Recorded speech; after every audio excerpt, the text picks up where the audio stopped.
はい、こんにちは。多聞丸のこれ、多聞丸です。本日も、回帰攻略を、配信していこうと思います。今回も前回に引き続き、E3 の、ノルウェー北岬沖北極海 TR17 船団を護衛せよ。輸送の第2ゲージですね。こちらの方をお送りしたいと思います。それでは早速、作戦の内容の方からご説明したいと思います。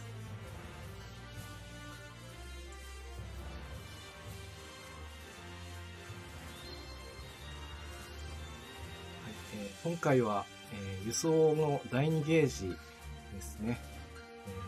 PT が900ということで、数字が、前回よりも、300増えてますね。ルートは、今回は水上打撃艦隊ですね。こちらで、出撃していきますので、マップ上の、2番のところからの出撃になります。こちらから出港して、R マスですね。こちらの対戦マス、そして、S マスの地点から、T マスに行って、ここで、戦闘を繰り広げると。そして K マスも同じく戦闘を繰り広げて、L マスに行って農道分岐で P マスの空襲マス。ここを経由して W、U、X ですね。こちらの第2ボスに攻略していこうと。こういう感じになります。空母93、今日も最初の初コメありがとうございます。前回は輸送作戦ね、思ったよりも順調に攻略できましたので、今回も、ルートは最短にしていこうと思って、その場合必要な条件としては、戦艦空母が2隻以下、そして駆逐艦を4隻以上含む高速統一艦隊ということになっていきます。道中も、ちょっと長いんですけど、制空権はほぼ取れそうなので、あとは、ボスマスに到達して、PT 軍ですね。前回ちょっと私勘違いして、最初からいると思ってたんですけど、ここから PT 軍が出てくるので、道中支援も出して、攻略していけるような感じの編成をしていきたいと思います。それでは、早速、舞台の方ですね。こちらの方を出していきたいと思います。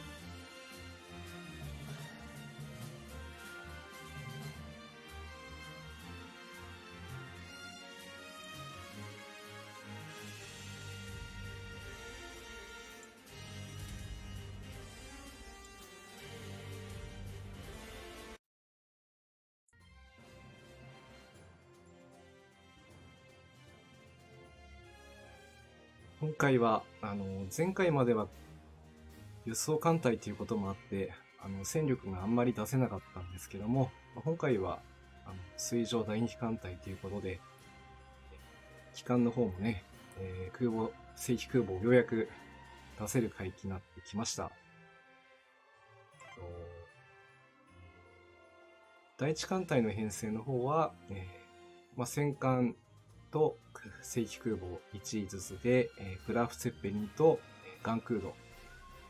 駆逐艦には、ジャービスとジャーナス。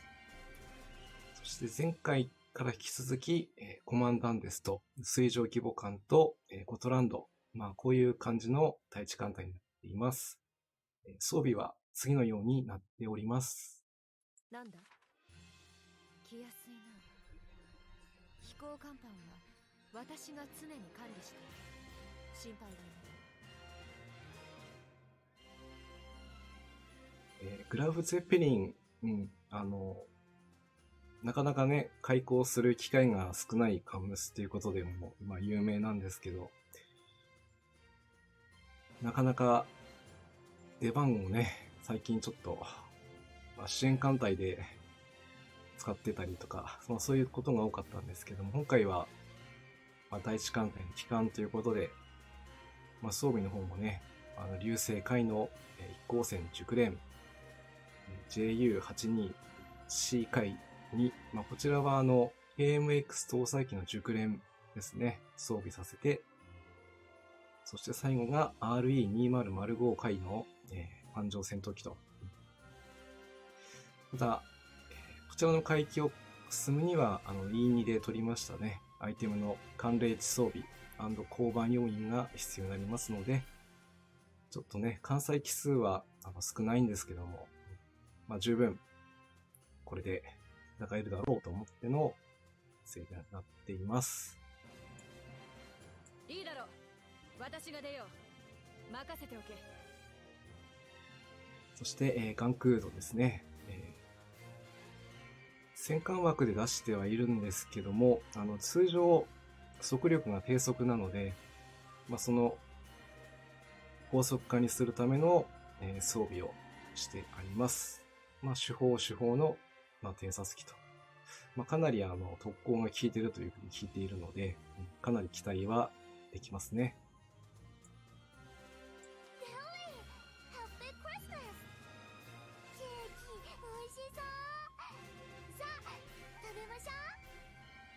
ケーキ、美味しそうですね。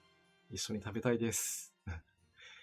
駆逐艦、今回も輸送作戦というのもありますので、ドラム艦と、あとは、対空空襲マスがあるので、比重の装備と、こういう感じの装備になっています。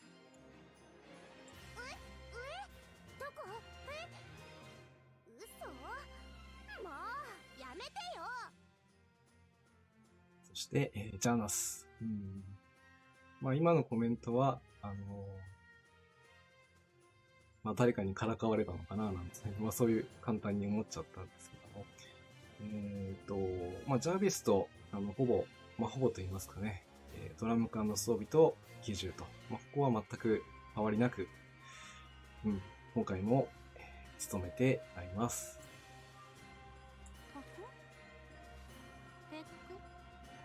私のクレームの何か？はい。そしてコマンダンデスも前回の輸送作戦から引き続き出撃になります。コマンダンデスともね、ダイハツ搭載、そして水上爆撃機と、で忘れてはいけない高速化。ちょっとね、装備がだいぶ必要になってくるので、でもね、これだけの、戦力整えないと戦えないので、以上のような装備にしております。この東洋の地でもクリスマスはあるのね。いいじゃない。今夜は飲みましょう。提督、スコールとは、なんだろうな。飲みましょうと言ってるから多分飲み物のことを言ってるんだろうと思います。ゴトランドには、前回に引き続きですね、このダイハツ、そして艦上爆撃機のソードフィッシュ、あとは対空装備の機銃と、こういう感じにしております。まだね、ボス戦の前だというのにかなりの、編成と装備、整えてきたつもりなのでね。そして、第2艦隊は、駆逐艦はリベッジオ、タシュケント、エルネイ、軽巡洋艦の、ガリバリディ、そして従順からはプリンツ・オイゲンとポーラーですね。前回から変更している点としては、プリンツ・オイゲンがこちらの方に入ってきて、第2艦隊には前回軽巡洋艦ということでヘレナを入れてたんですけども、ちょっと火力の方を高めておきたいと思いまして、プリンツを入れています。リベの名前？南西の風って意味よ。知ってた？南西の風、知ってました。リベチオに関しては、はい。PT 用の装備ですと、対戦ですね。先制対戦爆雷ができますので、水中感震器と、こういう感じの装備にしております。空色の巡洋艦、同志アドミラル。まあそう呼ばれてたけど、なんだか少し恥ずかしいな。そうか？そうですね。空色の巡洋艦タシュケントの、第4スロットまで全て、使うことができる、唯一のカムスですね。装備に関しては、PT 対策の手法度機銃、そして対戦装備にある、水中単身機と爆雷装備の、そして余ったところに、ドラム缶を一つ用意させてもらっています。タシュケントも今レベル130までなりましたが、もう少しね、上げることができれば、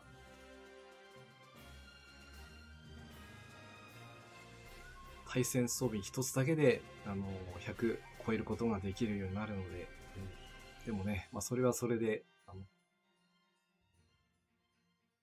威力の方は爆雷を装備した方がいいということもあるので、ここはこれでやってみようと思います。この鶏肉には力を感じる。ターキーというのか。原章、ターキーを、貪っているベルヌイですね。ベルヌイもやろうと思えば対戦爆雷できるんですけども、やっぱダイハツですね。ちょっと、搭載できる感が、今してもらおうと思っているので、ダイハツを2つ、そして、PT 対策で機銃と、機銃じゃない、手法と見張りにしてたな。これやっぱり機銃にした方がいいな。機銃にします。ここ変更。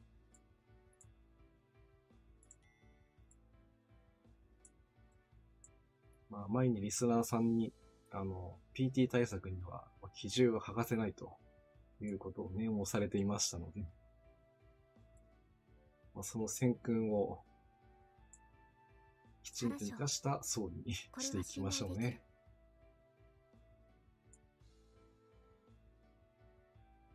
はい、これで、手法と機銃の装備ですね。出ましたね。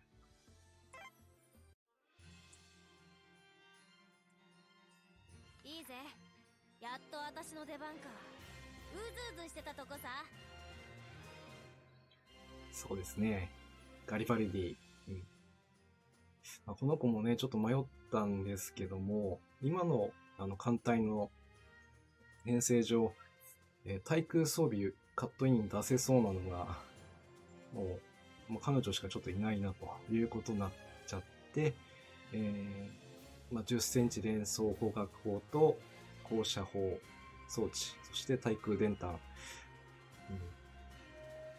さらに高射装置までちょっと過剰装備かとは思うんですけども、空襲ね、おろそかにすると、手痛いダメージを受けちゃうので、ここは万全を期しての装備になっています。そして軽巡洋艦も輸送作戦上ドラム艦装備ができるので、ちょっと多めに装備させております。クリスマスはやっぱりシュトーレンやレープクーヘンが楽しみ。美味しいよね。クリスマスモードですからね、もう美味しいケーキとかね、ターキーとか、来週には本当にそういう季節といいますか時期になるんで、そういう時にはたくさん食べてね、元気にいきたいところです。その代わり食べたからにはちゃんと運動をしてね、その後正月もあるわけですから、あまり蓄積すると後々大変なことありますので、それはさておきとして、ここからは従順洋艦になります。戦闘家になるので輸送には全くポイントが稼げない。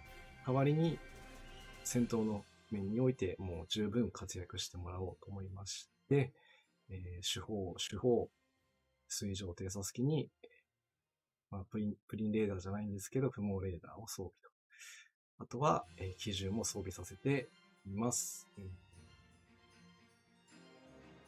プリンツも、どちらかと言いますとね、ほとんど公団作戦で、最近ですと、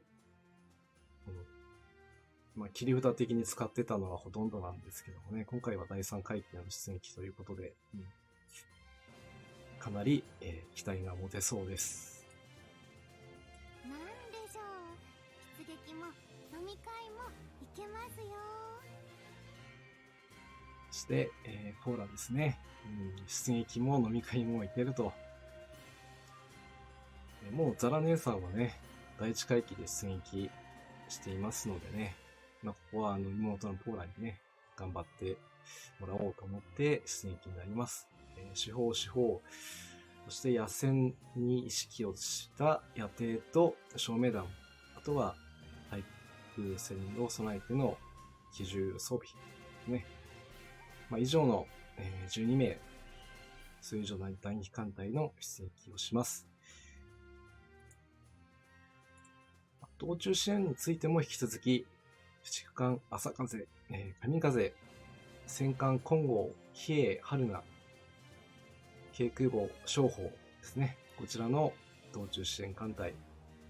そしてあとは基地航空隊ですね。作戦計画概要をご説明します。第一基地航空隊は、陸港産の陸上偵察機。これでいいのかな？ちょっと待っていいのか。どうしようかな。一応調べたつもりではいるんですけども、そうなのね。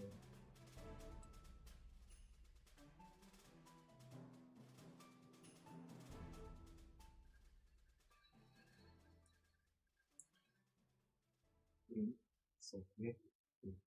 第2ボスには、制空権、特に必要ないということなので、まずはこれで行ってみましょう。出撃ですね。第2中隊も、陸港産の、浮上偵察機ということの出撃になります。これで、あとは、道中支援を出せば、バッチリというわけですね。こんな感じよ。それでは、輸送第2作戦。計画概要をご説明します。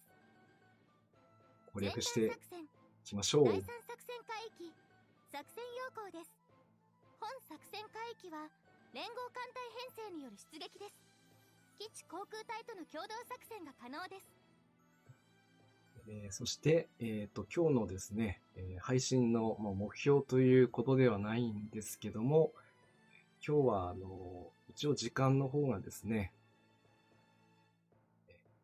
21時半くらい、9時半くらい前までの、配信でやっていきたいと思いますので、そこまで皆さん応援よろしくお願いします。では、出撃しましょう。航空母艦グラーフ・ツェッペリン出撃する。リヒテンでサンカース。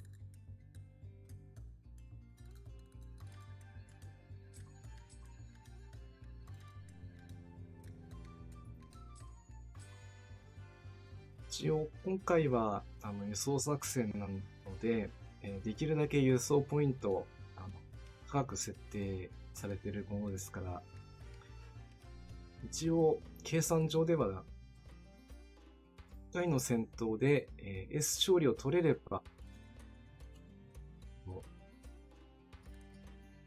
約120ポイント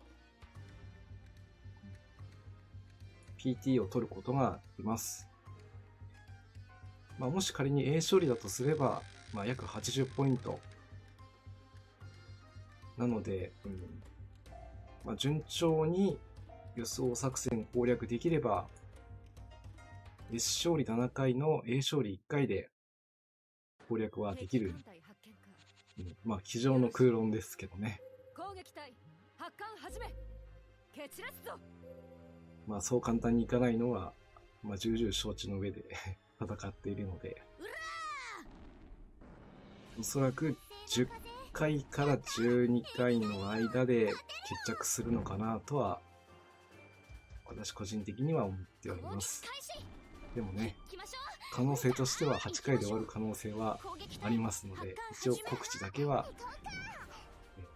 出しとござります。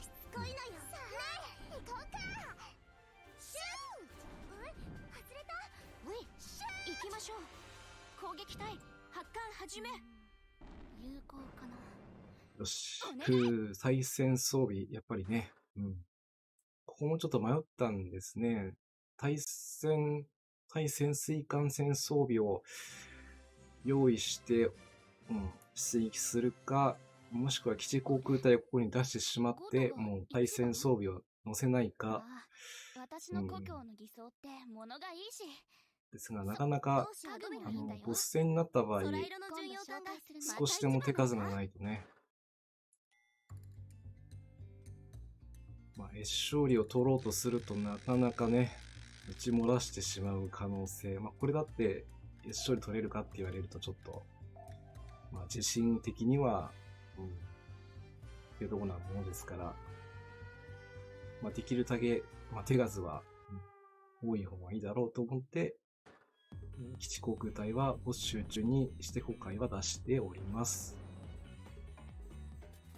まあ、本当に S 処理が取れそうもないなという風な感じがしたら、決戦支援も出そうかとは思ってるんですけど、まずはこの状態でね、まあ、どれだけやれるのか、まあ、それを見てみたいなと思って、用意をしてみました。敵艦隊発見か。よろしい。攻撃隊発艦始め。決裂ぞ。攻撃隊出撃。フォーバーズ。多分道中の中では、まあ、空襲もそうなんですけど、ここが突破ができるかどうか。目級の従順がいますからね、ちょっと危険な香りがしてなりませんが、グラフのカットイン。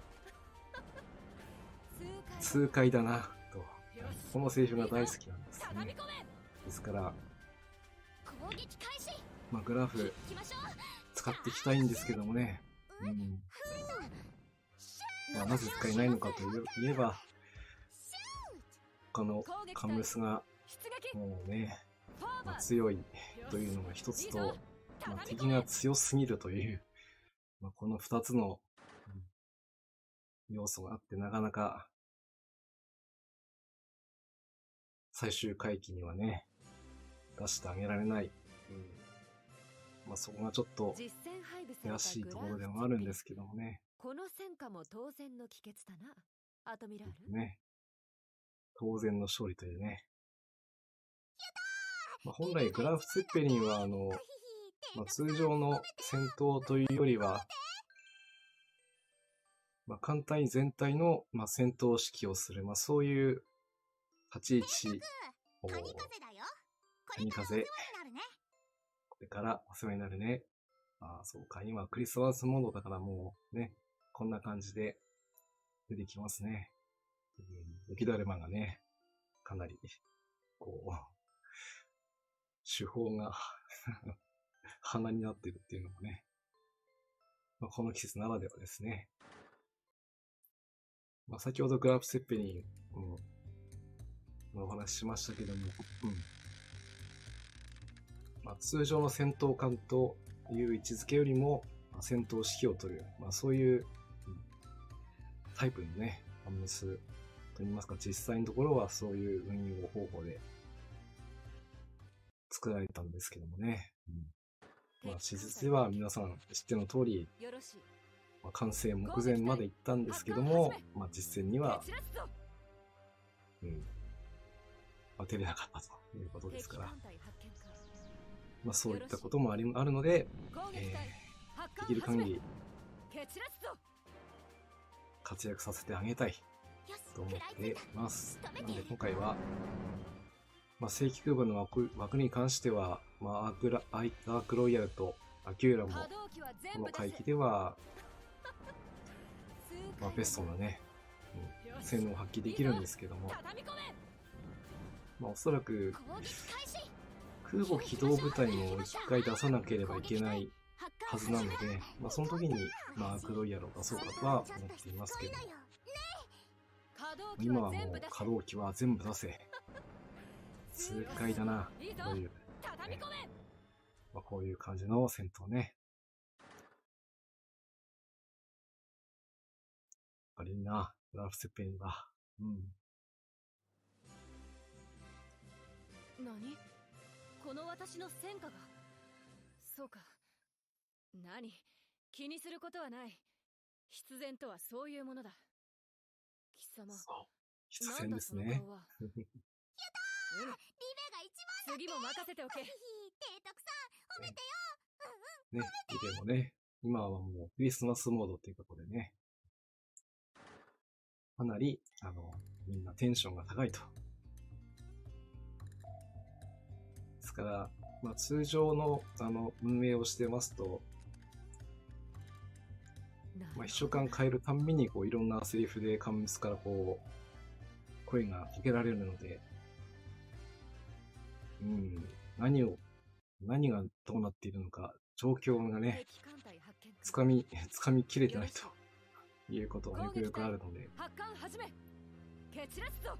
まあ、最近印象的だったのは、まあ、綾波を秘書官にしたときに敵、艦隊発見か。四季波と一緒によろしい、作った攻撃隊ケーキが発ある艦始め。蹴そ散らすぞ。れを食べてほしいと、まあ、そういうコメントをね、いただけて、で、四季波を機関にしたときは、その時は、綾波と一緒に作ったケーキが、うんぬんぱんぬんってお茶を濁したりとかね、まあ、そういうセリフを、いただけるのでね、実戦配備されたグラーフツェッペン。まあ、一人一人のこの戦果もコメントは、まあ、それだけでは完結しなくて、まあ、いろんなカンムスの声を聞くことで、その物語が成立するということなので、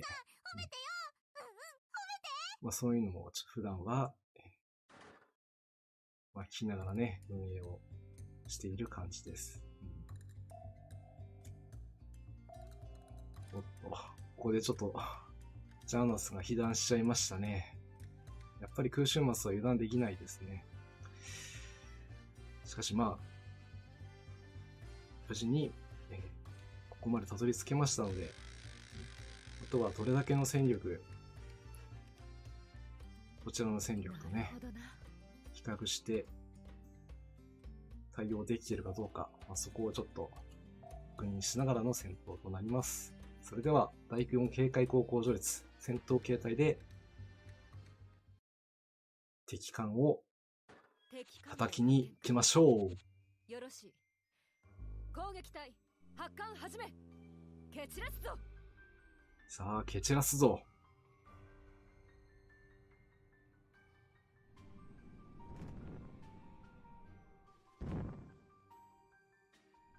さあ、PT 軍が6機もいるか。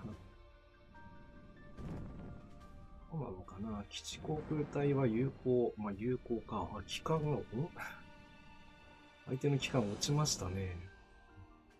この本体は PT ということだな。よし。攻撃隊発艦始め。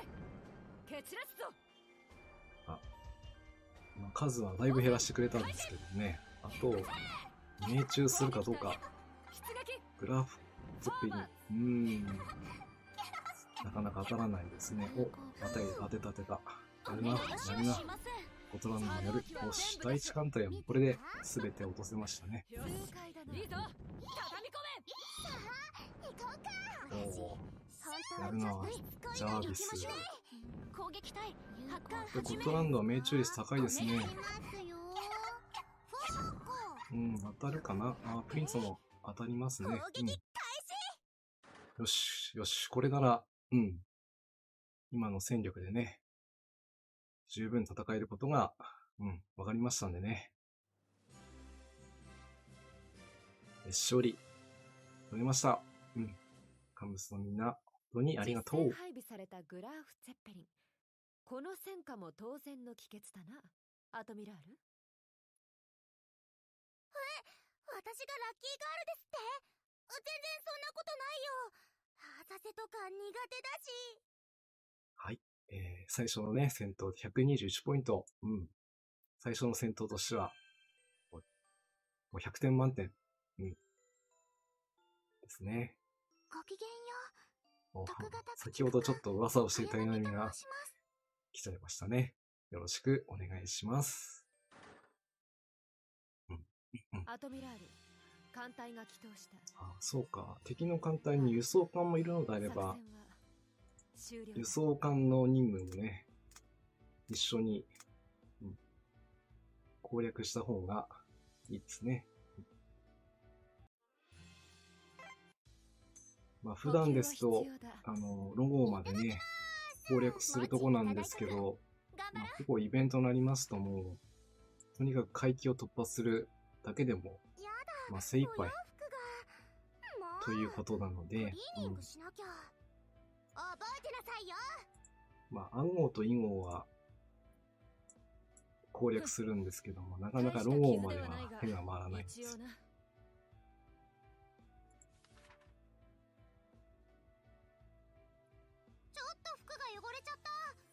小さな被弾も油断をしますとね、そこから大きなダメージになりますので、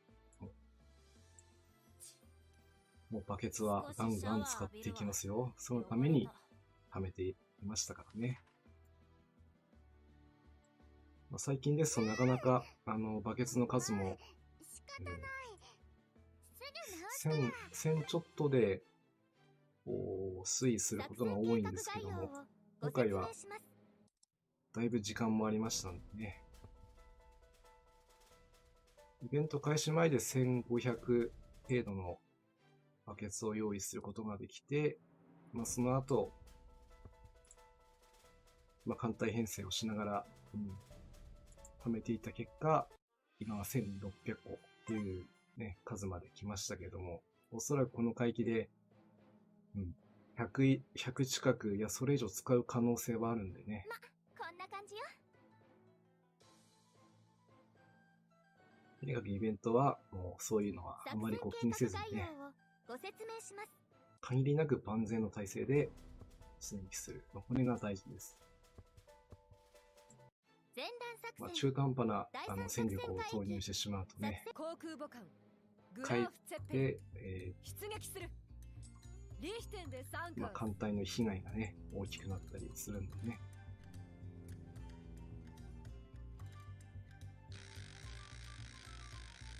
でもね、艦隊戦力あんまり絞りすぎてもね、それはそれでちょっと、爽快感の問題なんかもあったりするから、そこは、自分の艦隊の状態を見て、どれくらいの戦力が出せるのかというね、そこを突き詰めていくのが、面白いところでもあります。今回は5隻も出てきましたが、大丈夫かなこれは。そう、危ない危ない。反抗戦だから助かったか。お願い。逃しはしません。なかなか対戦はね。ちゃんと私見て、本当はちょっとしつこいのよ。ね。逃しはしません。先制養生が来ないのであればね、これで十分なんだけども。これでどうぞ。それでも。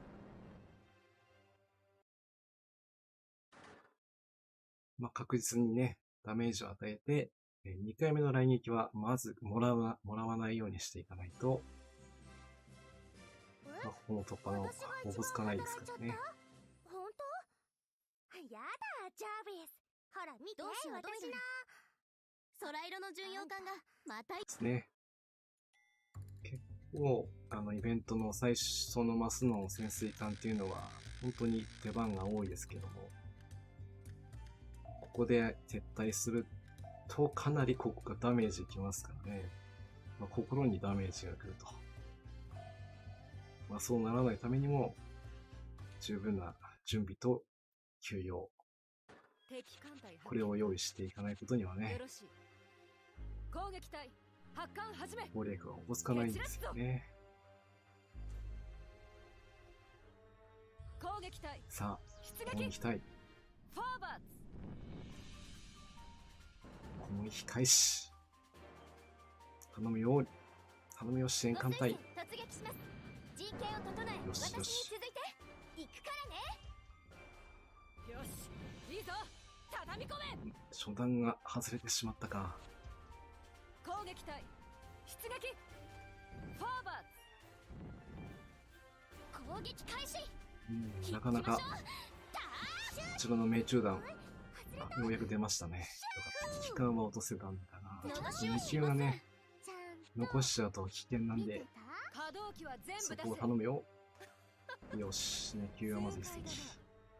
よし、いいぞ。そして月級も落としたから、これで大丈夫そうですね。しつこいのよ。逃しはしません。行きましょう。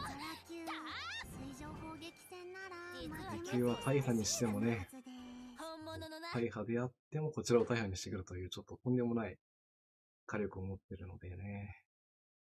ここは油断せずに伝えた方がですね。実戦配備されたグラーフ・ツェッペリン。この戦果も当然の帰結だな、アトミラール。はい、グラフツェッペリン。グラッツそうですよ。私がもらっていいのかい？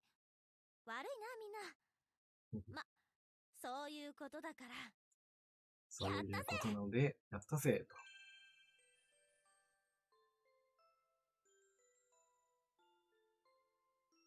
提督、おー慶順大淀、戦列に加わりました。艦隊指揮、運営はどうぞお任せください。あ、クリスマスモードの大江戸さんが現れてしまいましたね。ね。水上偵察機に雪だるまが乗ってるという、ちょっと、シュールな場面ですけどもね。いやー、道中で出るとびっくりしますね。それではね、戦闘の方を続けていきましょう。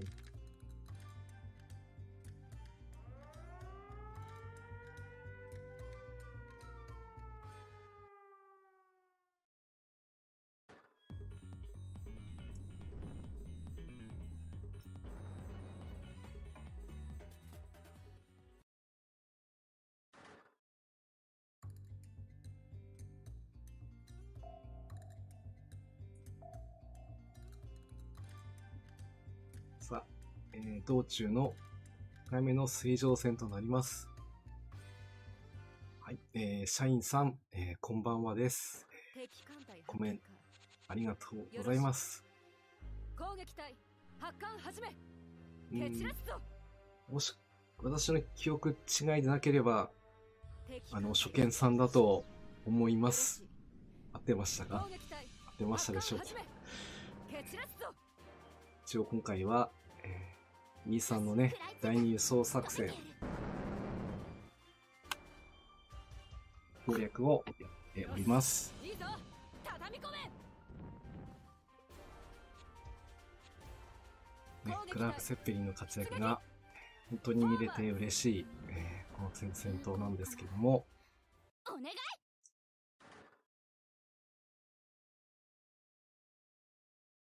よかったね。通常の戦闘はね。先ほどもちょっと危なかったんですけどね。何？無事に抜けられました。この私の戦果が、そうか。いやー、何？気にするこイベとはない。ント中もあるんですけどもね、いろんな方が配信されている中で、本当に人気があってありがとうございます。次も任せておけ。なかなか進行ペースはちょっとゆっくりやってるので、クマ。可愛いですね、よろしくだクマくまちゃん。ほんとね、手法が、なんだろうな、ちょっと、まあ、アンテナも飾り付けされてしまってね、この格好で戦闘に出すのはちょっとなぁとは思っちゃうんですけどね。うん。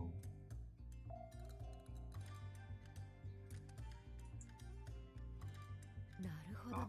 Twitter のフォローで来ていただけたということは、ありがとうございます。少しでも、まあ、同じこう趣味が合いそうな人に、敵艦隊発見か。まあ、フォローしよろてしい。もらおうかなと思って、発艦始め。決裂ぞ。うんまあ、それで見に来ていただけたのは本当に嬉しいで攻す撃隊ね。出撃。フォーバーズ。もう本当攻略の早い人ですとね、もう最終回帰で、本物のな。もうギミックね、解除も終わらせて、そしてもう最後ね、のところまで行ってる方、よくよくまあ、フォロワーさんでも、よくツイートされてて、いや私も早くそこまで行きたいなと思うとこではあるんですけども、当然の帰結だな。アトミラール。まあ、私の艦隊の力だとおそらく、最後の、回帰はね、あひひ、提督さん、多分フルボッコにされるんじゃないかな、なんてそういう未来しか見えない。さすがに、まあそういうの全く関係なしにこう突破していける人たちっていうのはね、まあちょっとレベルが違うんでね、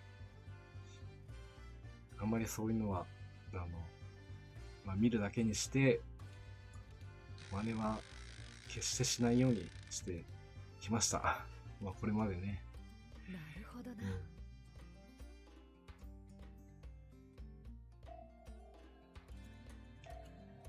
さあ、2回目、出戦となります。まあ先ほども随分、基地航空隊、敵艦隊発見か。よろしい。活躍してくれたので攻ね撃。隊発艦始め。決裂ぞ。 E4 の、最後の削りのとこでお待ちしてますね、ということですね。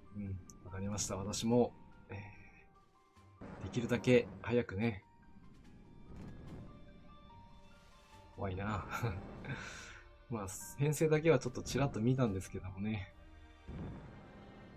見ただけだとね、やっぱりわからないですから、実際手合わせをしていただいて、敵艦隊発見か。どれだけの力があるのか。攻撃隊発艦始め。決裂ぞ。見ただけでね、強いっていうのはわかりますからね。よし、いいぞ。どうやって勝つのかなと想像ができない。まだでもね、私、まあ、ただ一つ言えることは、攻撃隊でも出撃。我々には撃たないで。攻撃開始。たった一度の勝利でね、行きましょう。攻撃隊発艦始め。勝利することができます。本当はちょっとだからしつこいのよ。その第一つの勝利を取るために、出撃。フォーバーズ。どれだけ諦めないでよし、いいぞ。畳み込め。迎えるのか。さあ、行こうか。もちろん、まあ、むやみにただ進むのでなくてね、攻撃隊発艦始め。勝てる可能性があるところまでね、詰めていって、これでどうぞ。それでもう最後は、とどめがね、させるかどうか、まあそこに全てがかかってるという緊張感。これがイベントですね。まあ、それを味わいたくて、この私の戦果が。そうか。まあ最終回帰はね、何、気にすることはなもうい。必然とはそういうものだ。しかもその最終部となれば、なんだどうしよう、その顔は。アドミラル。難しいのはもう承知の上と言いますかね。何も任せておけ。それこそ、何度でも嬉しいものさ。まあ艦隊をね、育てている、原章。その、まあ、力がね、試せると。そこが楽しみでね。いすずです。水雷戦隊の指揮ならお任せ。その時にクリアした達成感といったらもう、勝利に導くわ。よろしくね。一気に脱力感にも襲われるところもありますけどね。いすずさん、よろしくお願いします。アトミラール、艦隊が帰投した。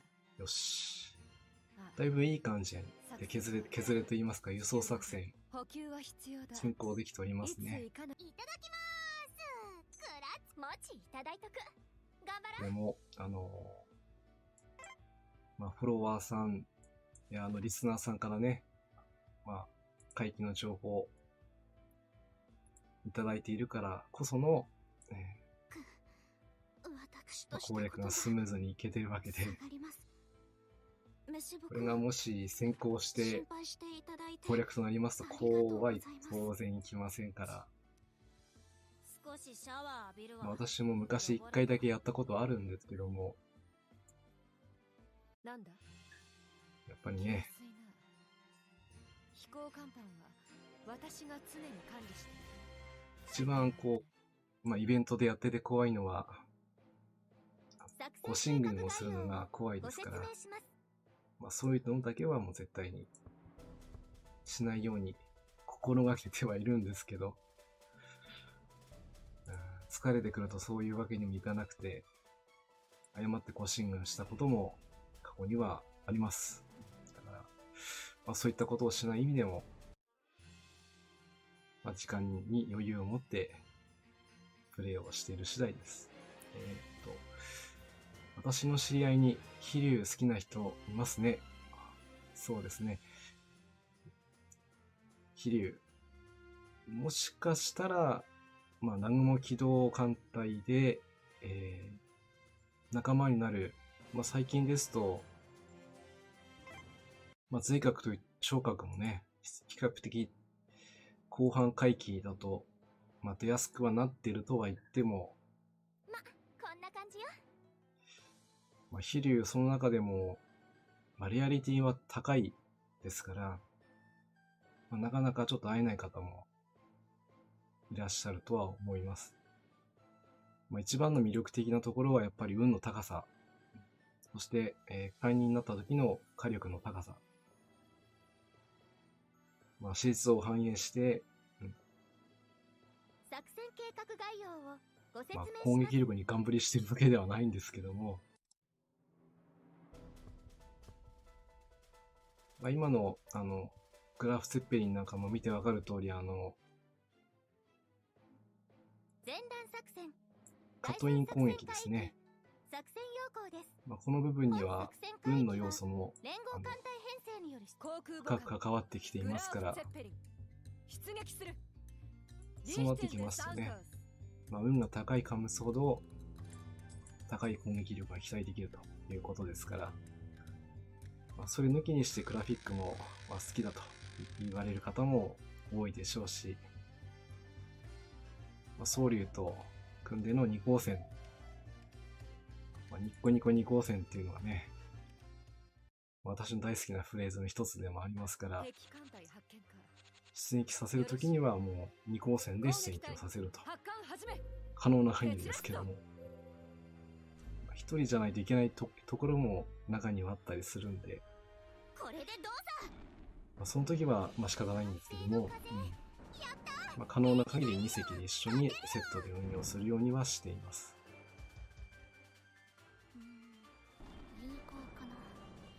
前回の大型イベントの場合は、前段作戦の最終海域の E4 ですね。この海域で、飛竜、そして蒼龍、そして、931、航空隊ですね。装備に特攻も出せてくるのも久しぶりと言いますか、それが全て噛み合って、ね、doing という感じで、その時はまだ支援艦隊が来る前だったんですけどもね、突破することができたのは、何度でも嬉しいものさ。少しでも強くなったんじゃないかなというふうにも感じることができて、今回もできることなら、ね、支援艦隊なしでね、攻略できたらいいなとも考えてはいたんですけど、なかなかね、このカンコレっていうゲームはしい。攻撃隊発艦始め。こうしたら必ず勝てるというものがないもんですから、攻撃隊出撃。少しでもね、フォーバーツ。使える戦力がもう全て投入しないと、よし、いいぞ。畳み込め。攻略するのはね、かなり大変。まあ、それ用に敵もね、強く設定されてますからね。フォーバーツ。攻撃開始。今回はね、そうですね、前回は、空母がほとんど出られない場面が多くて、まあ、出れたとすればもう決戦という場面で、ほとんど水上戦闘がメインだった、いいぞ。畳み込かめ。なり苦しい戦いだったんですけども、本当はちょっとさ、行きましょう。攻撃開始。今回は第1回機からまあ空母も出すことができますし、まあ、第4回機に関しても、あまり私まだ特に調べてないんですけども、まあ、史実でいうところの、まあ、多号作戦、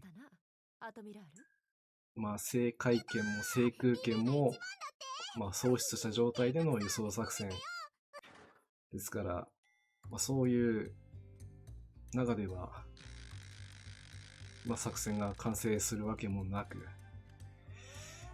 まあ、その作戦を完成させるためにも、航空隊のね、活躍は絶対に必要だということだとは思いますので、やっぱり、基地航空隊との連携、そして航空母艦の艦載機体の制空権確保、まあ、これをなくして輸送作戦は、完成しないというのは、まあ、戦闘、まあ、入る前から、多分そういう戦いになるんじゃないかなとちょっと思ってました。まあ、艦上戦闘機に関しては、まあ、自分なりにはそれなりに用意できてるんですけども、基地航空隊の戦闘機体の部分に関して言うと、64戦隊、はやぶさ2型ですね。そして3型、まあ、これらを活用できれば、まあ、航続距離も長いですし、まあ、制空権確保の大きな助けになるということは、分かってはいるんですけども、まあ、数で言うとまだ、はやぶさの3型鋼ですね。こちら、1中隊は、まあ、回収はマックスで立ってるんですけど、もう1中隊はね、まだ7で止まってるんで。必然とはそういうものだ。なんだその顔は。ちょっとね、多分航続距離がかなり長い状態で、支援しないといけないかなと思っていましたので、さぎれ、ここで出るのか。もうすっかりクリスマスモードですね。はい。さぎりも、普段輸送作戦でね、遠征で非常に頑張ってもらっております。まあ、今回は第2回機でもうすでに出撃しちゃってるんでね。まあ、そういう意味ではね、今回もイベントでも参加していますし、早く第4回機に行って、みんなの活躍をみんなと共に楽しみたいなとうずうずはしてはいるんですけどね。まあそうは言ってもこの第3、この E3 の戦いがね、決して簡単というわけでもないですからね。実は結構最新鋭だぜ。本物のな。ですから油断せずに、まあ一つ一つ積み重ねていって、まあ攻略ということをね、成し遂げていきたい。まあそういうモットーでやっております。この戦果も当然の帰結だな、アトミラール。グラーフ・セッペリンの、MVP は、ほぼ MVP ですね。褒めて、リベッチを。まあ、リベッチもね、第一回期で出すかどうか迷ったんですけどもね。でも、グレカーレでなんとか頑張ってもらって、こっちに投入することができたんでね。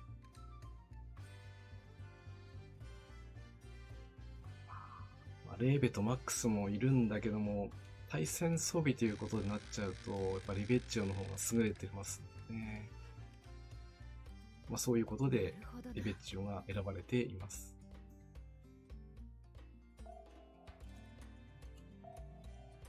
そうですよね。E さんはラスダンとギミックが難しいという情報は、出ていますので、多分こちらの持てる、この海域で投入できる可能な限りの戦力もう全て出すつもりなので、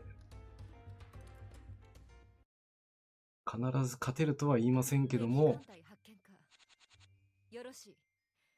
攻撃隊勝負にはあと一歩まではいけると思います。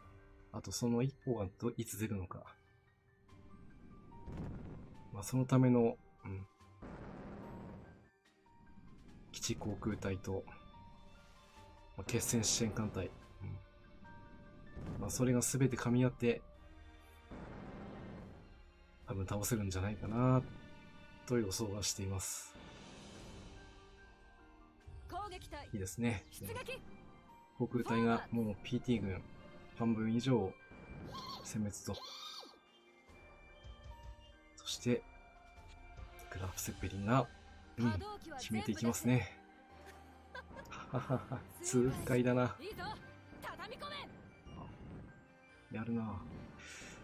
当てていくのは PT 軍にもやっぱり、進展が TG ユリオと、通りやすくなりますね。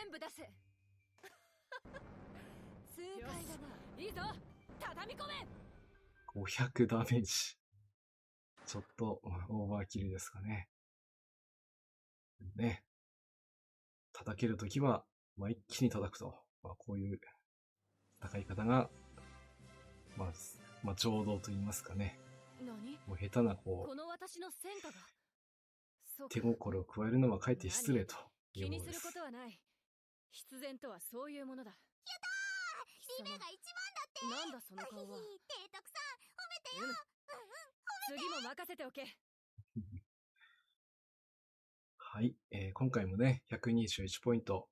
これで3回出撃して、363。提督、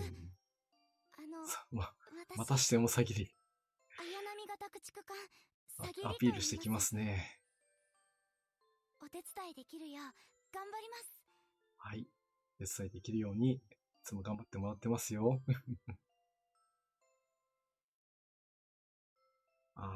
そうですか。縛りプレイをされていたんですね。なかなか通常の艦隊で攻略しようとするとかなり特にボスの耐久力といった走行値はね、高めに設定されてますから、そこをちょっと、それでもね、戦闘艦ですから、ダメージは通ると思うんですけど、じゃあ最後のとどめを刺そうとするとね、なかなかちょっとキャップ、よく言われるそのダメージが与えられる最大値ですね。その値が出せるかどうかで決着がつくのか、そこまでいかなくても、装備とかの補正でね叩けるぐらいの戦力があれば、それほどよほどのね、最終回帰はちょっと別格としても、おそらく今回第一回帰からかなりそこら辺は難しく設定されてる感じはしていました。ダメージが入るか入らない可能性がかなりありましたので、アトミラール、この艦隊もクリスマスは祝うのだな。そういうものも全くね、こ艦隊運営としてはの潜水艦がいろんな楽しみ方がありますから、やるな。これで攻略できるのであればね、もうそれで攻略するのが一番楽しい映画ですからね。弾を機関にですね、弾、熊だ、熊だな。ごめんなさい。熊ですね。いや熊、強いですよね。買いにではないですけども、戦闘能力だけ見ればもう買いに相当感の戦闘力を持っている。こんな感じよ。熊型軽巡の、ネームシップということですから、私もね、熊には、私の縛りはということですよね。作戦計画概要をご説明します。前段作戦、第3作戦海域、なかなかね、作戦要項です。私も縛りプレイ作戦海域はされてる方の連合艦隊プレイは、編成による出撃です。基地前段作戦、よく拝見させていただいてるんですけども、作戦要項です。本そういう方たちの作戦海域は連合艦持ってる隊編成装備による出撃。なんかもね、よろしい。この機動部隊はい私や、が大変素晴らしい機関グラーフ・ツェッペリン抜病する。回収ですね。もう完全にもう終えて、その上当然機関のね、連度も、カンストまではいかないにしても、それに近いレベル。いやー、これはちょっと好きじゃないとできない、敵艦隊発艦用意できないなとよ。ろしい。攻撃隊発艦始め。蹴散らすぞ。いろんな楽しみ方がありますからね。これでどうぞ。私の楽しみ方としては、もちろん、戦闘ですからね。攻撃開始。戦闘力の高い艦が有利なのは、重々承知はしているんですけども、本当はちょっとしつこいのよ。ねえ、行きましょう。攻撃隊、可能であれば、始め。行こうか。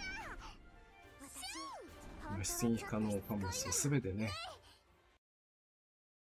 戦闘に参加させて活躍させてあげたいと。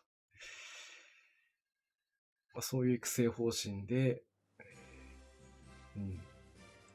大体平均の艦滅の連度はですね、 I'm glad to be able to help. Doing. どうしアドミラル。一部の子を抜かせば大体80以上はもうみんなキープしてる状態ではあります。ですから、もしね、後半回帰で出番が来ても、いつでもいけるぞと。その時こそ今まで育成してきた甲斐が書いていますかね。出番が来たぞと、いうところがお見せできるんじゃないかなと思います。そうですね。札が何枚来てもね、切れるように準備、ね、していかないとね。ご推薦突撃します。陣形を整え、私に続いて。過去のイベントでもそうだったんですけども、可動機は全部出せ。痛快だな。最初のね、海域で使ってしまってもう出られない。攻撃開始。それはそれで仕方がないんですけども、ではそれ穴を埋める方がいるのかどうなのかっていうところがね、可動機は全部出せ。いればいいんですけどね、それがもしいなかった時の絶望といったらないですね。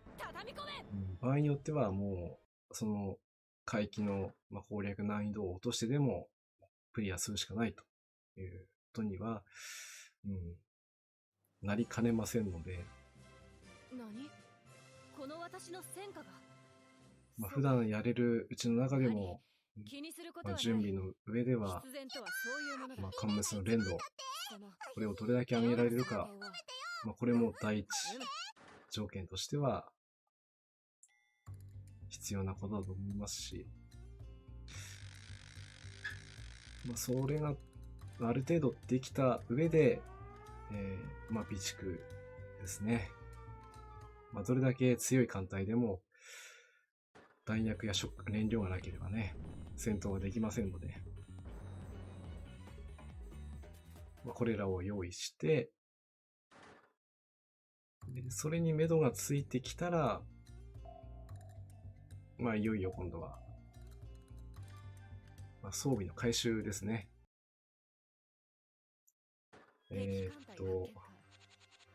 くまちゃんは、101隻用意しています。101隻。何かこう、意味を感じる101という数字に感じるんですけど、何かこれには、いや、これは、あえて言わない方がいいのかな。それだけ揃っていれば、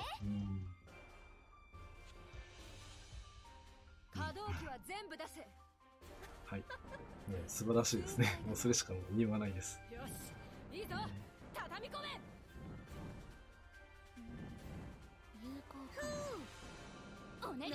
普段が101枚来ても大丈夫なようにしていますが。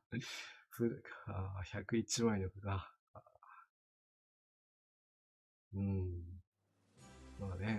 以前、大規模イベントのレイテの時は、1マップで札3枚とかっていうこともありましたからね。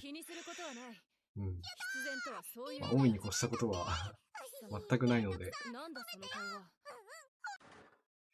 もそこまでいるともう、第1艦隊、第2艦隊もそうですけども、支援艦隊にも入れられるし、なるほどな。そうね。全部入れることが、可能というかそれ以上のレベルになってますね。敵艦隊発見か。よろしい。攻撃隊発艦始め。蹴散らすぞ。やっぱり人それぞれ楽しみ方が全然ね違うところがよくわかります。攻撃隊発艦始め。さあ、このための対空カットイン。いいですね。やっぱりこう、対空戦はね、制空権がどれだけ優勢であっても、対空カットインが出ないとちょっと不安が出ますからね。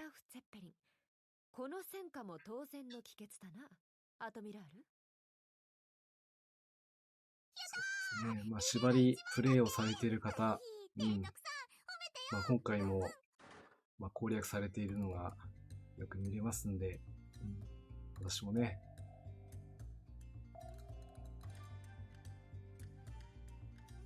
まだイベントの最終日が決まってませんのでね、ゆっくりやってますけども、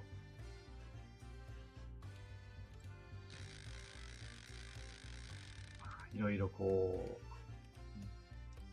う、情報を調べていくと、必ず突破口が、見えてくるはずですから。さあ、ここまではね、順調に来ましたけどもね。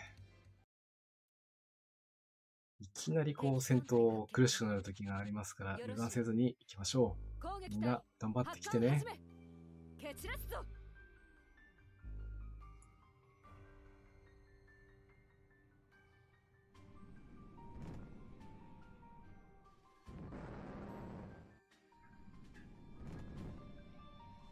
さあ、基地航空隊のみんなですね。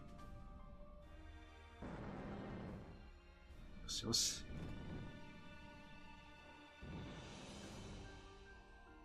これで PT は3隻落とせて残り3隻ですね。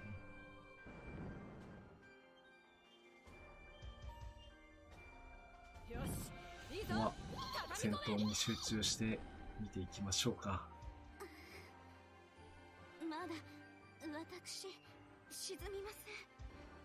攻撃隊でも出撃。もう撃たないで。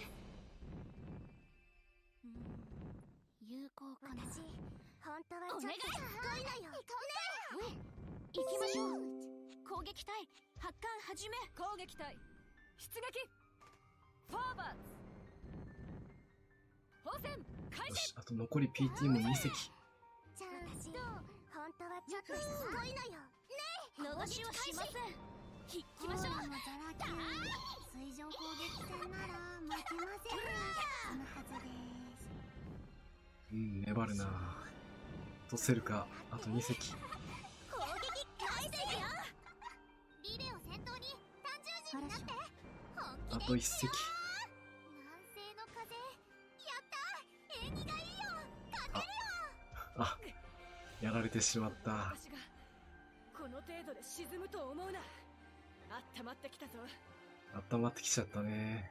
倒せませんでしたね。いいよさすが PT。野戦でしょ。やってみる。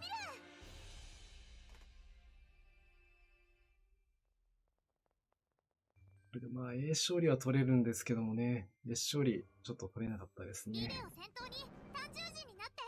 本気でいくよ。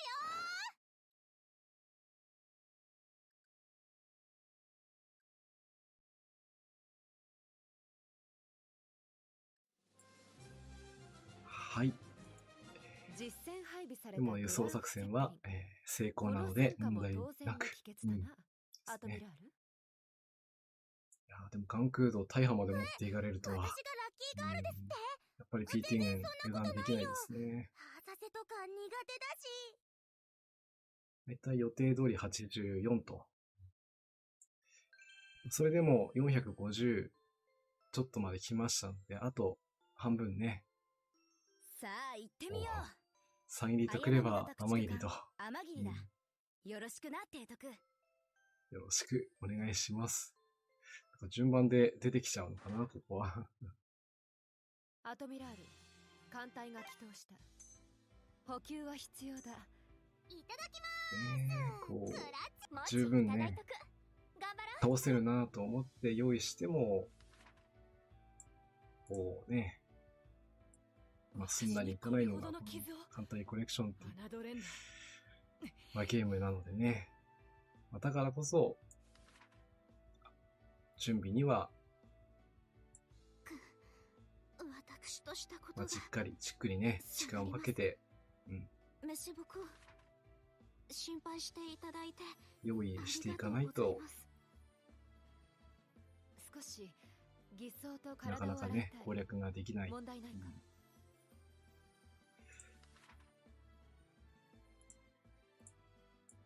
スパスイバ。まあ、攻略がちょっとね、引き詰まったときは、まあ、一回ちょっと、立ち止まってみて、ちょっと汚れちゃった。まあ、何がお風呂こう不足しているのかといったところをね、分析して、まあ、艦隊の、作戦計画概要をご説まあ、明します。精度といいますか、連度というか、まあ、そういったところを、高めていければね、まあ、たとえ時間がかかっても、最後には必ず勝利できます。まあ、そうやって勝利してきましたのでね。まあ、それだけはもうはっきり断言できるところです。来やすいな。飛行甲板は私が常に管理している。心配はいない。そうか。多分先ほどは地球によって、関白落とされちゃいましたね。ちょっとここは、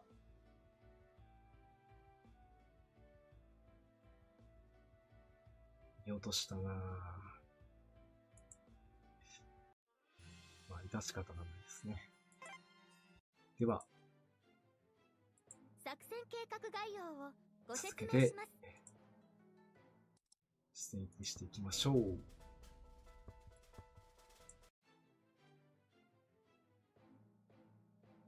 そして、支援艦隊も忘れずにね。こんな感じよ。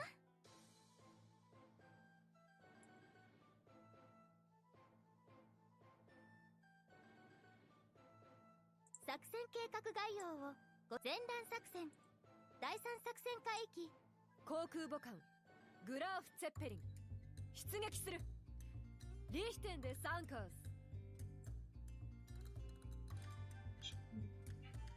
あと、本当にもう開始して1時間も経過してなんですけども、音声とか、音楽とかね、今日は、ちゃんと届いていると思って、配信してるんですけども、聞こえ方、どうでしょうか。よろしい。特別問題がないようであれば、OK とか、よしとかね、コメントをいただけますとありがたいです。もしBGM がちょっと、聞き取りづらいとかですね、また私のちょっと音声なんですかね、声が、聞き取りづらいないし音が低いとか、もしお気づき点がありましたら教えていただけますとありがたいです。久保久さん、OK といただけてありがたいですね。いつも設定の方も、できるだけね、リスナーさんからいただいた情報で、それで固定していきたいなという感じではやってはいるんですけども、どうしても機材をセットしているときには場所がね、いつも同じ場所にならないということが多々あるもんですから、もしまたね、ちょっとこう気になるところがねあったりしたら、いつでもいいので言っていただけますと、大変助かります。攻撃隊発艦始め。蹴散らすぞ。さあ、そう言ってるうちに、一番のポイントですね。この月にやられたのかな。これだいぶ関西機落とされてる感じがするな。よし、食らいついた。仕留めてやる。支援艦隊は十分。あとは、艦隊で可動機は全部出せ。どこまで取れるかな。痛快だな。よし、いいぞ。畳み込め。関空との手法は機能している。お願い。逃しはしません。シュート。さあ、行こうか。シュート。攻撃隊出撃。フォーバーツ。よし、いいぞ。畳み込め。ダーリン。ちゃんと本当はちょっとしつこいのよ。ね、逃しはしません。よし。お願い。ちょっとの油断もねしてはいけないんですね、この海域も。何？この私の戦果が。そうか。何？気にすることはない。必然とはそういうものだ。貴様、なんだその顔は。次も任せておけ。やったー！リベが一番だって。あひひ、提督さん、褒めてよ。褒めて。はい、褒めますよ。エッジを、そのためのエッジを。よしよし。次の、PT マス、PP マスに行ってみましょう。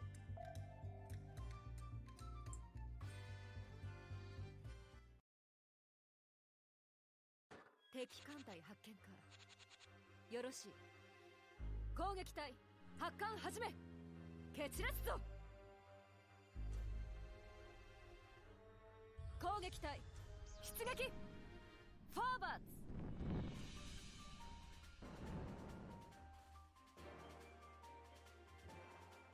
よし、食らいついた。仕留めてやる。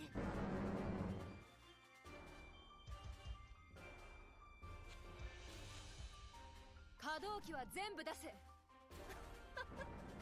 痛快だな。よし、いいぞ、畳み込め。ああ、ここで、今回初めての道中での大破、出てしまいましたね。本当はちょっとしつこいのよ。ね、利休従順、エリートはね、ちょっとね、油断すると、駆逐艦のため、倉庫を抜いちゃうんでね、実戦ワイン配備されたがグランついにフ・ツェッペリン。炸裂してこのしまった。戦果も当然の帰結だな、アトミラール。リベが一番だって。あひひ、提督さん、褒めてよ。さあ、ですかね。でも、帰ればまた来れるということなので、お願いします。アトミラール、艦隊が帰投した。補給は必要だ。いついかないただきまーす。グラッチェ。どうしてもね、駆逐艦の耐久力は、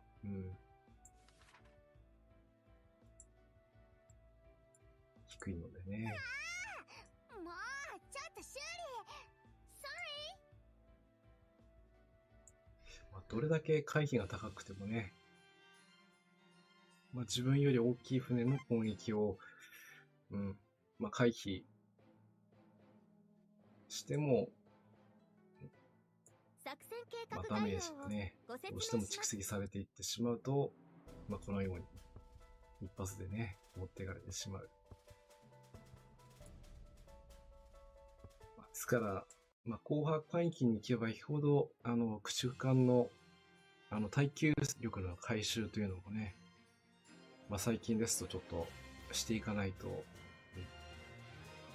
なかなか攻略も、難しくなってきてしまうんで、まあ、その準備もね、まあ、できている艦も確かにいることはいるんですけど、ほんのにそれは一部なものですからね。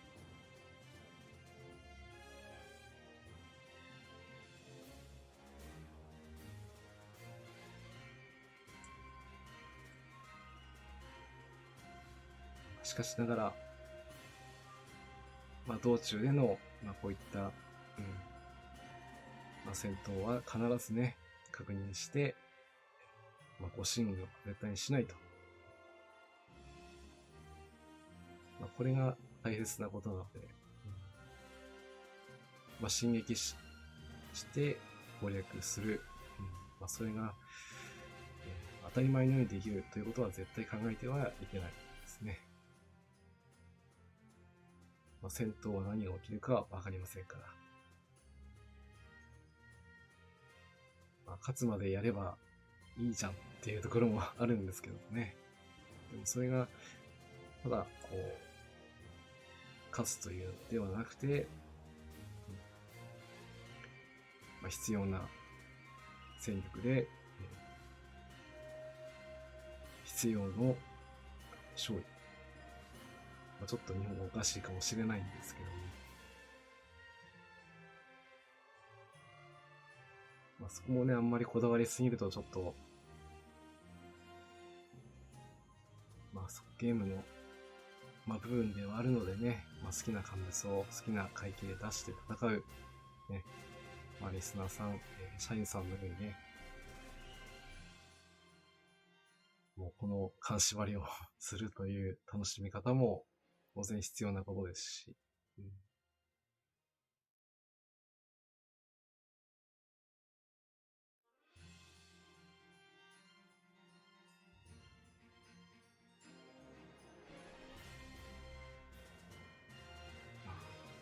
道中がね、どうしてもね、まあおそらく最初の対戦マスに関しては、今のところ、先制対戦攻撃ができる、まあリベッチョとタシュケント、まあ、数が多くても、まあ5隻で、陣形が定型陣であれば、まあ今の装備編成で特に問題ないのかなと。あとは、まあ道中もね、先ほどは被弾しちゃいましたけどね、おそらくほとんどね、そこで撤退するというのは、まあ、あと多くてもあと1回ぐらいじゃないかなと思います。あと怖いのは空襲マスですね。まあ、1回だけジャーナスが中破しているので、まあ、場合によっては大破させられる可能性もね、十分考えられるので、まあ、それを考えていきますと、おそらくあと2回は撤退するのではないかなと、思うんでね。まあ、そこだけはちょっときちんとね、ちゃんと、艦隊の戦闘が終わった時に、確認しながら、進軍をね、していきたいなと、思っております。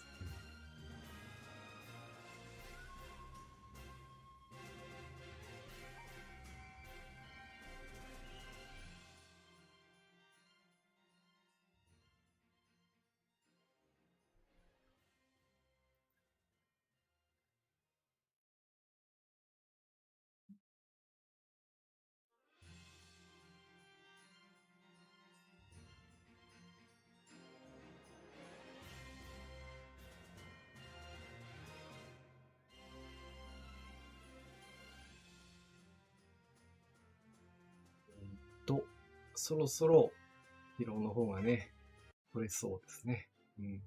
なんだ。はい、準備が終わりました。飛行甲板はでは、私が常に管理している。改めてね、出撃をしていきたいと思います。ま、こんな感じよ。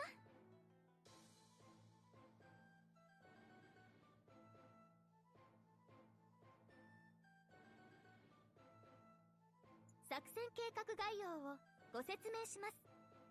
あとは、1航空隊もね、ちゃんと忘れずに。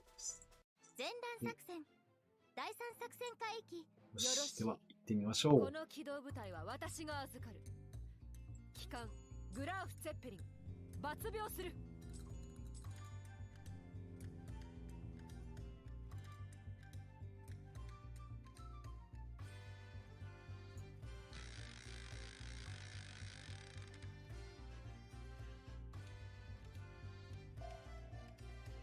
さあ、最初の、対戦マスを突破していきましょう。みんな頑張ってきてね。敵艦隊発見か。よろしい。攻撃隊発艦始め。蹴散らすぞ。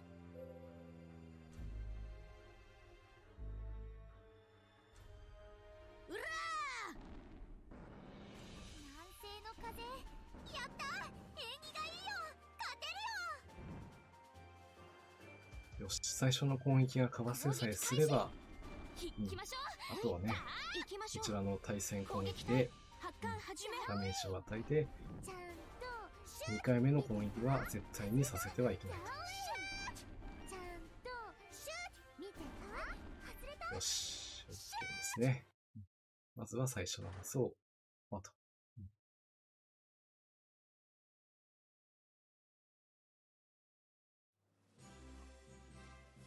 そうこうしてる間にもう早いですので、もう9時になっちゃいましたね。早いものです。最初に今日の配信の、時間の方、お伝えした通りなんですけども、今日はね、私的には十分順調に来ているつもりではあるんですけども、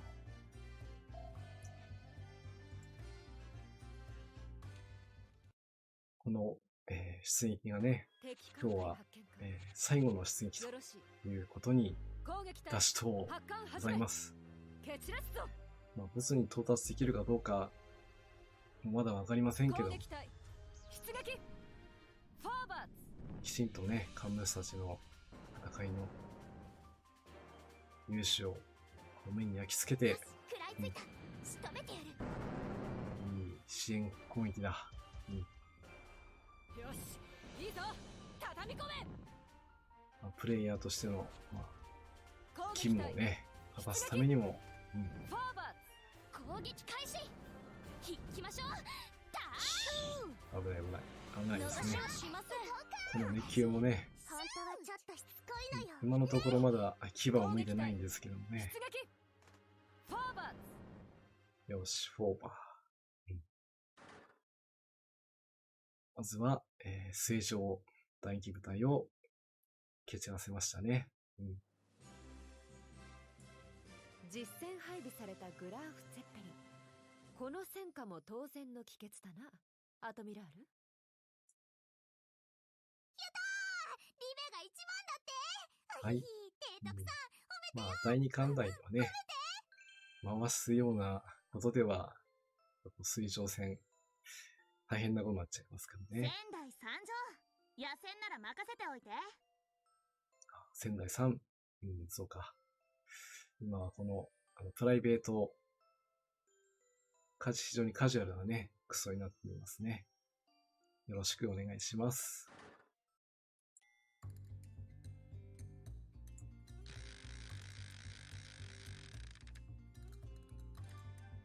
そして、前回ね、台になっちゃったこのマスなんですよね。K マス。さあ、突破をしていける。幹武者がやってくれる。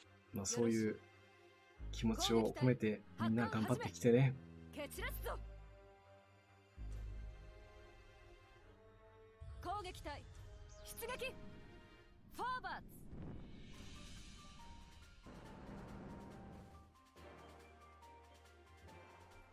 撃ち方始め。さあ、支援艦隊のみんな、よろしくお願いします。よし。あとは敵の機関の2級。出撃フォーバーこれが、ズ。よしいいぞ。まだ機関が残るから、この攻撃を、よし、チャンスかましたな。行きましょう。今度は先ほどのようには、いきませんよ。攻撃隊出撃フォーバーズ。フォーバーズ。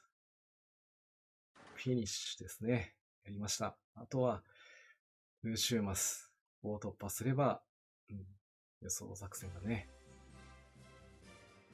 完遂できますからね。グラーフ・ツェッペリン。この戦果も当然の帰結だな、アトミラール。ね、やっぱりグラフがね、ここで活躍するところをね、見せてきて本当にね、嬉しいですね。よしよし。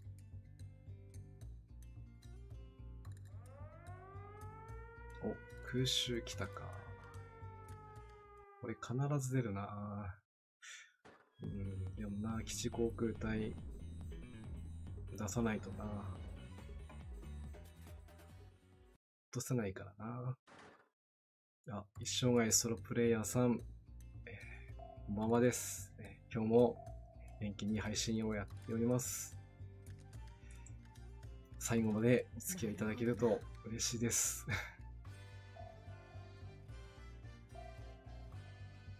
ね、今、第二輸送ゲージの、ちょうど、ボス手前の空襲マスなんでね、ここを抜ければ、輸送作戦、敵艦隊発見か。まあ、ほぼ攻撃隊成功だろうというふうに考えてはいるんですけども。でもね、空襲マスは油断できませんから、よろしい。攻撃隊カットインは出なかったし。わわーおー、ね、こうなるんですよね。油断はしたつもりないんですけど、大破しちゃうんですよね。ただ、こういうことはもう、お昼のは実戦配備されたグラーフ・ツェッペリン。この戦果も当然の帰結だな、ね、アトミラール。想定ないということですから、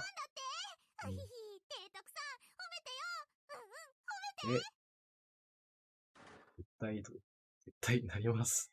帰ればまた来れるということですね。アトミラール、艦隊が帰投した。なかなか作戦は終了だ。作戦がね、だんだん進行していくとともにこう、深海生還型もね、必死に抵抗してきますから、こういうご進軍はせずに撤退をすると、そういうちゃんと務めが果たせました。はい。ということでね、今日は、ちょっと時間の方を設けて、配信をしておりました。どうしても輸送ゲージも長いっていうのもありますし、先ほどもあったように道中がだんだんね、苛烈になってくると、誤った判断をしてしまいかねないということもありますので、本日はね、攻略は以上になります。はい。では、今日の、何の日コーナーで、ね、いつもコーナーやらせてもらいたいと思いますので、少々お待ちください。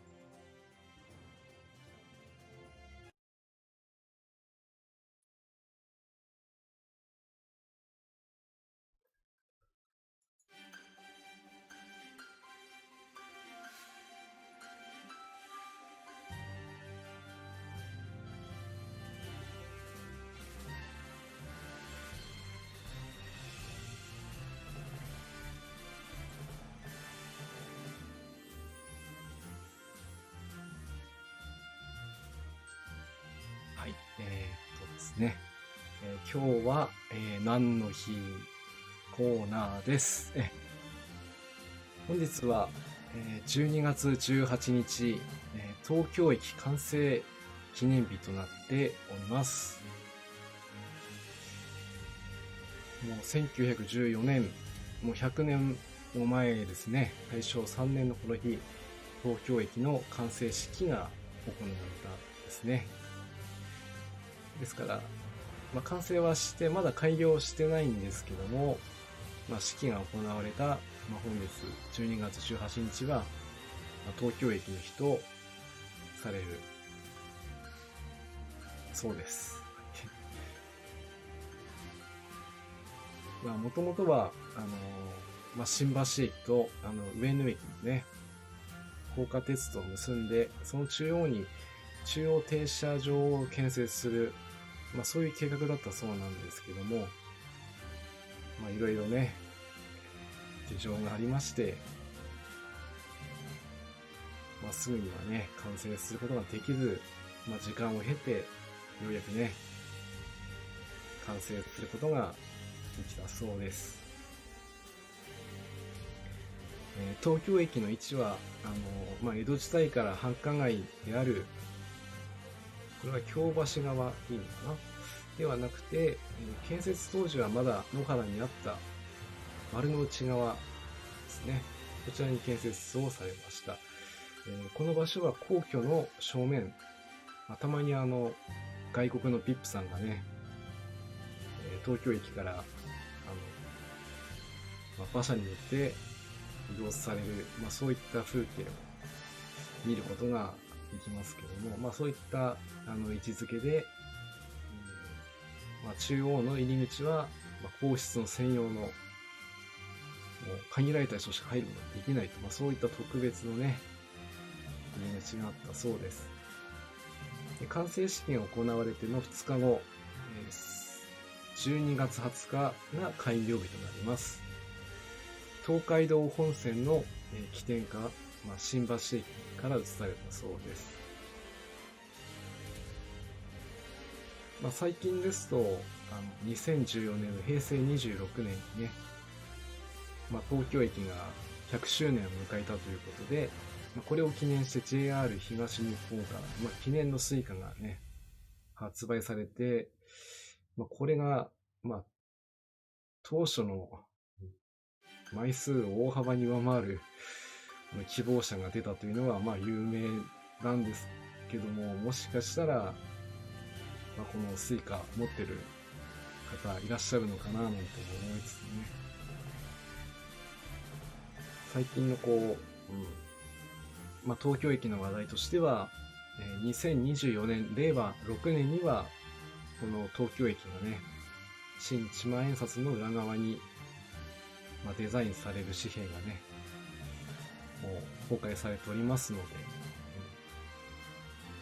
で、今もこれからも、重要文化財としてもね、非常に価値のある東京駅。私も過去に何回かな、数えるくらいしかちょっと行ったことないんですけども、本当中は複雑ではありますが、ちゃんと案内板見ますとね、目的地には到達できますので、お土産なんかもそこでもうほぼ買えちゃいますからね。外に出なくても、駅で完結しちゃうっていうのは、そういう、面白い建物でもあるので、とても、一日では回りきれないくらい広い敷地でもありますから、もし次機会がありましたら、いろんなところまたね、回っていきたいなと思いますし、いろんな外国の方も、いらしてって言いますかね、見れるんで、本当に面白い駅だと思います。12月18日、東京駅完成日の記念日を紹介させていただきました。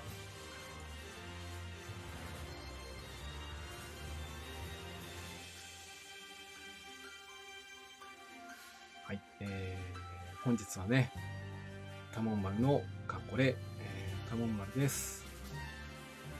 前南作戦のいよいよ最終回帰の E3 に、来てようやく半分来たかななんて思ってるんですけどね、まだまだ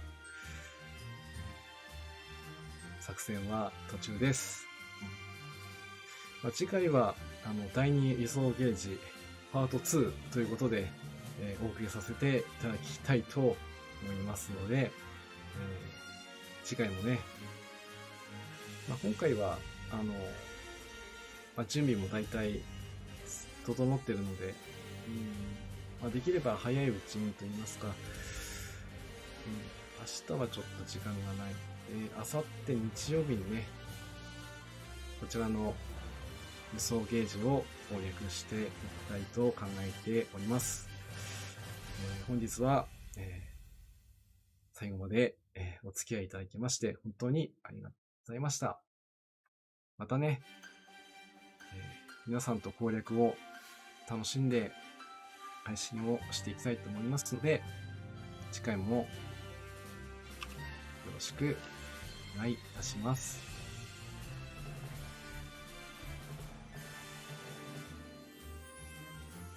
それでは皆さん、次回もお会いいたしましょう。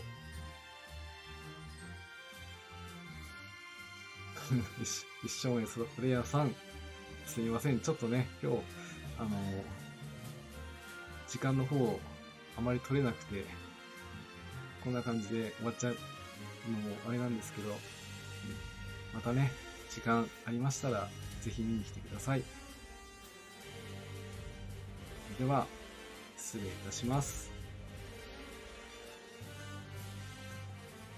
じゃあね。